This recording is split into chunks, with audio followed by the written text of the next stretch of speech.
Welcome to the Lips and Language podcast. My name is Cola, where we talk about life, love, and language. Remember to subscribe, like, and share. Let's get into today's topic. And so I get home, and I just come straight to my room.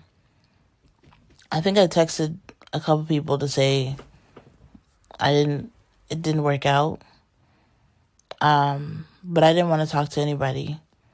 I didn't want to see anybody. I just wanted to lay here. And I cried. And I cried. And I cried. And I was mad. I was super mad. I was so mad. And I laid here.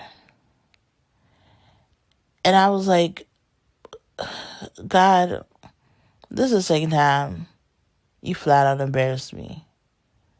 When I had faith. When I put my trust in you. I was like, it didn't have to be this way.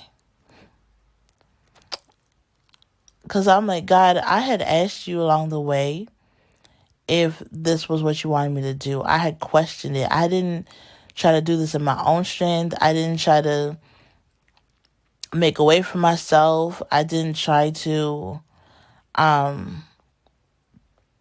my own way. I really asked you along the way, confirm it. Let me know if I'm wrong, then tell me stop. I tried different angles. I'm like, okay, God, confirm it. I didn't hear him confirming it. I'm like, okay, God, if I'm not doing it right, stop it. Right? And I'm like, God, you didn't answer me. I'm like, I didn't buy my ticket till the night before. I'm like, God, you could have, even in me buying my ticket, you could have stopped me. You could have said something so that I didn't go through this. Why did I have to go all the way there for it to be a no? I'm like, I've been partnering with you. I'm like, you didn't have to leave me out there like that. You didn't have to leave me to dry. You didn't have to do me like that, because I'm like, I've been trusting you. I've been walking with you. It's like you walking with a friend and they know you're about to go into danger, but they say nothing to you. That's what it felt like. And I'm like, but I trusted you. I believed in you. When people were telling me all this stuff, I no, my God is a good God, and he is going to show me the way, and y'all tripping. You know what I'm saying? I'm like, God, I raised my faith. Maybe not as high as when my son was here, the resurrection part, because I was going back and forth. At one point, it really felt that I was being really, really double-minded, because I'm like, I would be, okay, I'm going to do it, and then I'd be crying. And the thing is, my friend, my best friend had experienced this a year prior when she was leaving to go to another state. And she was going through the whole back and forth thing. And I'm like, but if you know God called you, do it. Now that I'm in the situation, I'm like, okay, it is emotionally, there's a lot to it. You might know that God has called you, but you're still questioning it, because especially in my case, it's different. If you have a job letter or some other things, then you're like, okay, God's already set it up. I just got to walk into it. This wasn't a God's already set it up moment. This was I have to have faith that he's bringing me moment. And so I was mad. And it happened to be on a Wednesday. And which I typically worked Wednesdays at my old job. And so, although my last day was the Monday, on the Wednesday, I text my coworker. I'm like, I'm home. It didn't work. I'm here. And he was like, oh, so you coming to work? I'm like, do you want me to show up? And he's like, yeah. I'm like, I don't have a ride. He's like, I'll come pick you up. I said, cool. Now, one thing I didn't mention earlier is, I mentioned in the last episode that I had I was feeling disconnected from my church that I was going to. At the same time, I had another church who I was in contact with, but this church is in Florida, because that's my best friend's church. And I had met the prophetess when I went to Florida in 2021. And so we always stayed in contact. We always stayed in communication. She would check in on me, see how I'm doing, all that kind of stuff, right? But I wasn't really going to the church because it was on Sundays, my church, and I couldn't do both. But I did kind of feel pulled to what they were doing, but I was just trying to sort it out, right? The one thing is, though, when it came to this move, when it came to going on this whole faith trip, when I was in a lot of communication with the prophetess, and her name is Miss Val. I was in communication with Miss Val, and she be checking in on me. She's like, hey, one day when I was like freaking out a little bit, oh my God, I don't know what to do. She called me and she's like, hey, what's going on? And I was explaining to her, she's like, yeah, God told me you're moving, or something like that. God told me that you're moving by faith, something like that. And so she had been a part of my journey, praying for me, checking in on me, all that kind of stuff. And so as I'm having conversation with my pastors and them about leaving, and they're kind of like concerned about where I'm going to stay. It's not that Ms. Val wasn't concerned where I was going to stay, but that wasn't her focus. Her focus was like, stay in prayer, keep doing what you got to do, but stay close to God. Like that was her main thing for me to do. And so that day I messaged her and I said, the day when I came back, and I said it didn't work, and she was just praying for me. And I felt her prayers, but to be honest, I was heartbroken that day. I really was. I laid in bed. I didn't eat nothing. I just laid here wondering why it happened this way. And like I said, I would be okay if God didn't bring me that way. So I was okay, but I was still heartbroken. You know what I'm saying? Like, it wasn't like, man, I'm not going to touch God no more. I'm not going to pray to him. Like, it wasn't that. Like, it was never going to be that. And a lot of people go through that when they don't get what they had asked for. All of a sudden, they're like, nah, they don't want to see nothing. They don't want to talk to nobody. It's all of a sudden it's that. And it was never that for me. It was, no, I'm hurt. Like, you hurt my feelings. So as I'm laying here with my feelings hurt, and I was actually kind of surprised at how angry I got. Because I hadn't been that angry in a while. But I know my anger was from a place of, God, you didn't have to make me like a fool. Because I'm like, what do I tell all these people? I already said bye. I already had a whole goodbye party. I already did all this stuff. Like, what do you want me to do?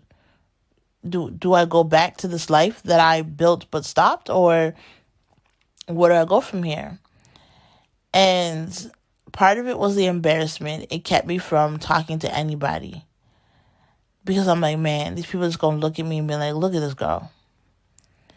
Gave up my job, everything. But there's one thing that God said to me that day. They gave me peace. Not that day, but it gave me peace along the journey. He said, delay is not denial. Delay is not denial. And then he just told me to be still. And I said, okay. So I went to work that night. And I worked with my coworker. And my coworker was this 25-year-old, really tall, good-looking model type guy. And me and him we're close-ish. You know what I'm saying? Like, we talked a lot. Even in just a few months that I worked there, we had gotten pretty close. To some degree. He don't let people in like that. But to the degree that he allowed, we got pretty close. Right? And so we worked, and I just couldn't stop crying at different moments. I was just trying to hold my emotions in, but like, I was so damn hurt over everything. And because some of the kids, where I worked with youth, and they're like, "Oh, I thought you were leaving." I'm like, "Yeah, me too," but I couldn't get through because of the mandates. And they said, "Oh, okay." And so I'm just like, really, just like reevaluating my life at this point. Really thinking about everything, because like I said, I told God, like, you didn't have to. I could have waited. I had no problem waiting, because from August, when you told me that my room wasn't set to go, I'm like, I packed up everything. I did everything you asked me to do. I'm like, God, I could have waited. I didn't have to make this jump. I could have just stayed. And I don't know if he needed me to do it because he just needed to see that I trusted in him, like how Abraham went up to go sacrifice his son, and right before he did it, he's like, stop. Now I know you have faith in me. I don't know if God needed to see me go all the way to know that, like, I really trusted him and rock with him like that. But, because I'm like, God, if you know my heart and if you know me, you know I would have done it regardless. Like, you know, if you say stop, I would have stopped. You said go, I would have go. And so I wasn't really sure on what was happening, but what I was sure is that I just needed to stay by myself. When he said be still, I needed to be still. I didn't want to talk to nobody. I didn't want to tell nobody I was back. I didn't want to say anything. I didn't even want to show up on social media so people thought I was here. Like, I wanted people to think that I was gone. You know what I'm saying? Like, I just be in this little isolated cave until I don't even know when. But I had sat with it for a bit. So when we're at work, I was just like processing it. And after work, my coworker and I, because we always talk, he was like, okay, I'm going to give you my view on things. And he was like, this is kind of why I'm a little bit like jaded when it comes to God. And we worked at a Christian establishment, but this is why he's a little bit jaded. He said that he was like me, reading the word, trusting God, doing all this stuff. And then there was this one time, something that he had asked God for. I'm not going to put his business out there. Something he had asked God for didn't come through. Like, God didn't answer in the way that he thought. And he just got really upset. And he has said to me multiple times before, God knows where I'm at. Like, God is the one who hurt my feelings, so God needs to be the one to make amends. He needs to be the one to fix things. If he comes to me, then sure. He's like, I still pray, still, believe in him. But he was like, certain things, you don't need God to make those decisions. You just do it. He's like, you just do it. And I'm hearing his conversation, and I'm looking at him, and I'm looking at his life, because over the months that we've been working, I'm like, why is his relationship with God, why does it look like this? Why is his faith like this? And that night, I understood exactly why. And I was just, because part of me was just like, who are you to say, God knows where I am, he'll find me? I found that so hilarious, because I'm like, yes, he is a good God, but like, he's still God at the end of the day. You know what I'm saying? Like, for me, I'm like, I'm not going to allow something to like get me upset to the point where I'm like, God, you fix it. You know what I'm saying? Like, I still honor and reverence God. That'd be like getting mad at our parent because our parent did something and then we're like, yeah, I'm not going to talk to you until you da da da da. No, there's still got to be some levels of respect for the people and not for the people and the authorities above us. That's just how I am, right? So anyways, I'm hearing his conversation. I'm listening to everything that he's saying, but I'm also like analyzing where he's at with God, where his relationship with God has gotten to now because he made that decision way back when. And as I was laying in bed the next day or that night, I was like, man, here's the thing. We can be hurt by our friends, right? But we can still come to them and communicate with them. Hey, you know what? What you did hurt me. How can we move forward? We don't always got to take the road of, you hurt me, so F you. You know what I'm saying? Like, you hurt me, so I'm done with you. Sometimes it takes a little bit of understanding and perspective. And I constantly put myself in other people's perspective. So I'm like, okay, God, I'm going to come to you real and tell you that I'm hurt, that my feelings are hurt. Because we're taught a lot in church that, like, God is so far up in the sky that he ain't got time for, like, a little nonsense business. Like, we can't ever tell God that we're mad at him. We can't ever question God. Like, that's what we're taught, right? But in this moment, I'm like, I have to tell him how I feel. I have to release it. He already knows, first of all. So I have to say, look, God, I'm hurt. I'm hurt by what you did. Because it didn't have to be that way. And so, in having that conversation, there's something else that happened in that moment. And this is a conversation that only people who have revelation, if you catch it, you catch it, is what I'm saying. I had a dream months prior, in August actually. And there was I was speaking to somebody in a dream, and I was telling that person, they were like a prophetess. And I was telling that person the doctors had diagnosed me with throat cancer. And in the dream, she prayed for me. And as she prayed for me, my neck and everything else, it healed. And she gave me a good report, and that was it. So I woke up with that, thanking God that that I was healed, and that he had given me foreknowledge of what was to come, or what could have potentially happened. Now that matters because the night that I got back or the day that I got back from the airport, the night that I went to work, at some point during that course, I had gotten like a tickle in my throat, and my neck started to hurt. And so when I started Googling symptoms of what was happening, actually what I did was, because I remembered the dream, I started Googling symptoms of throat cancer.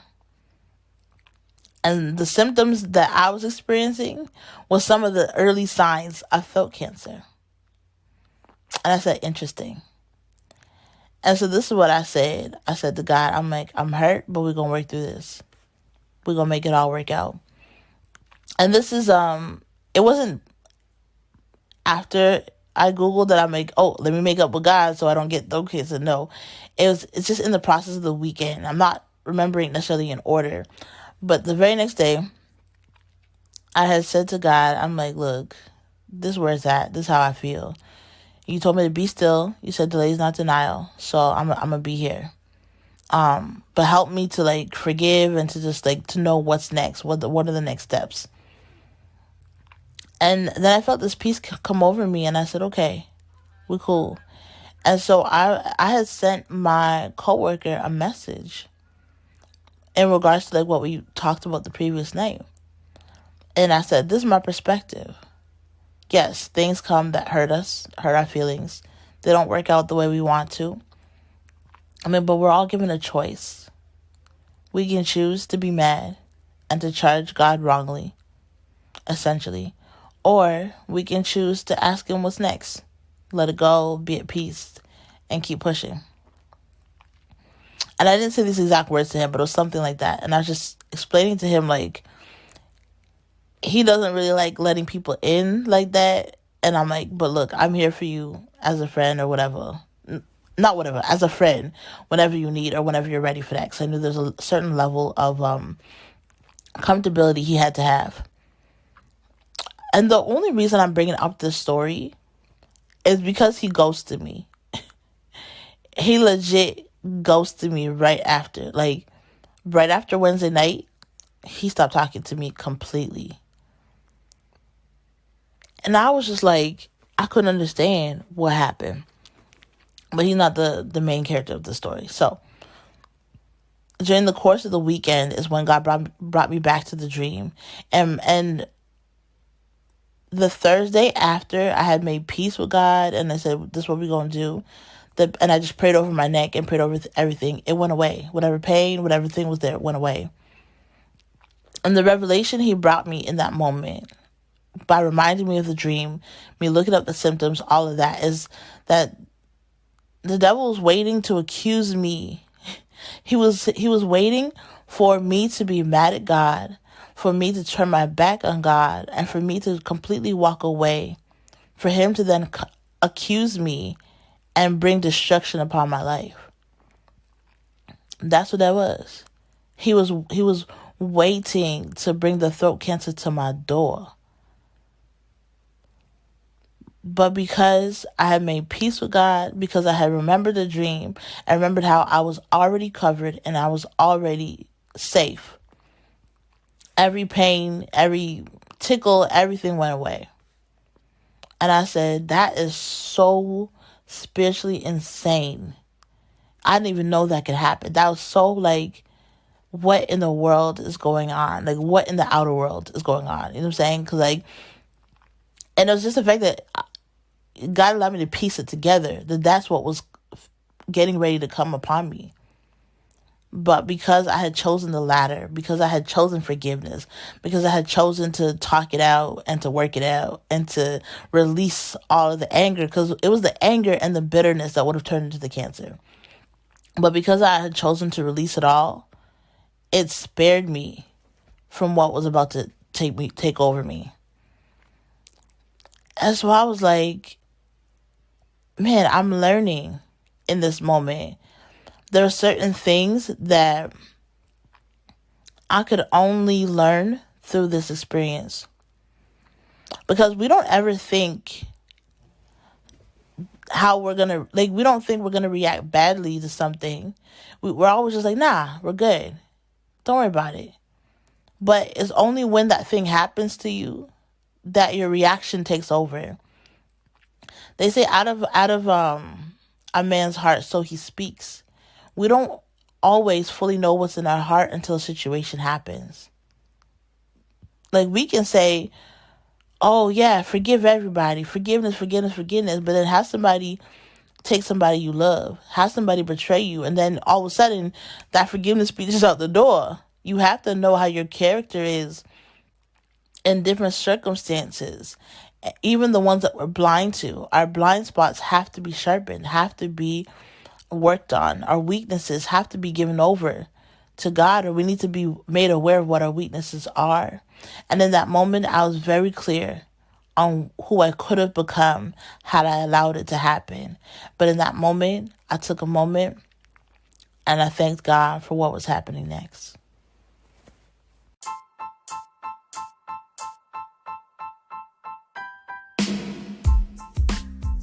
Hey, thank you so much for listening to the Lips and Language podcast. My name is Kola.